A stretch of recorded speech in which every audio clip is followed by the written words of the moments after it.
这个男子38次告白又38次被拒，对于正常人来说早就会换个目标重新出发，可这个男子却始终相信一见钟情，认为这个如芍药般的女子会是自己的一生相伴。可惜这份念念不忘的坚强并未能得到他人的支持。为求真爱本没有错，可38次被拒依然坚持的幻想却成了小腹嘴中博眼球的笑话。此时能否得到真爱已不再重要，不断输出的八卦才是小腹的喜闻乐见。与能够用他人的缺陷吸引住女孩目光的小腹相比，嘴笨的大雄就显得那么格格不入。他想让小多拉帮自己成为人群中的焦点，却正巧撞见小多拉在清洗百宝袋，而小多拉还有一个备用口袋，两者是相互连通的，任何一个口袋都可以拿出想要的道具。大雄深知三观很正的小多拉不会助自己收集八卦新闻，于是他使用激将法，认为小多拉不会有此类道具。果然此招逼出了小多拉的道具，但小多拉还是希望大雄可以用人格魅力成为焦点。虽然没把道具交给大雄，却意外将百宝袋忘在了家中，而小多拉正确的引导并未能阻止大雄拿出道具，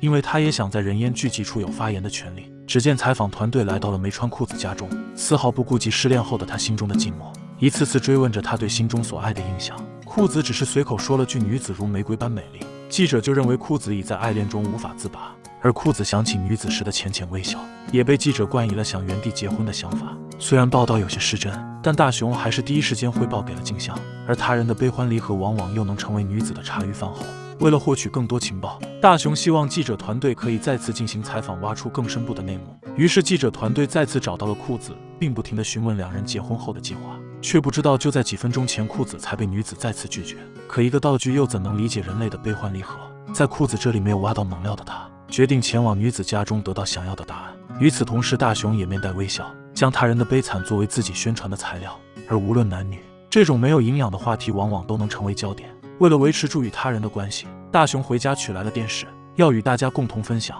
与此同时，回到家中的小多拉发现了大雄的秘密。为了不让在荆棘之路上摸索前行的裤子在众人面前出丑，小多拉找到了记者团队，想要阻止。可自由的年代，记者是有发言权的，即便外界的阻力足有250斤，也不能阻止他将真相公之于众的决心。记者来到了拒绝裤子28次的没穿裙子家中采访，在裙子口中，裤子是一个无趣沉闷并不值得托付终身的男子。这席话深深勾起了渴望爱情女子的共鸣，却不曾注意身后的裤子也见证了这场残酷的直播。看着自己所爱的女子因为自己被人骚扰，他终于不再沉默，他如脚踩七彩祥云的英雄般出现，将裙子牢牢护在自己的怀中。即便记者为了问出猛料出手狠辣，即便自己已被实力碾压体无完肤，可他还是用自己最后的力气牢牢抓住了记者。男子若有爱就会变得无比强大，他与记者从地上盘旋到空中，而他的事迹也感动了曾经的吃瓜群众。然而就在事情往着好的方向发展时，记者却突然爆炸，失去平衡的两人以一种忘我的姿态纷纷坠入了公园内的水池中。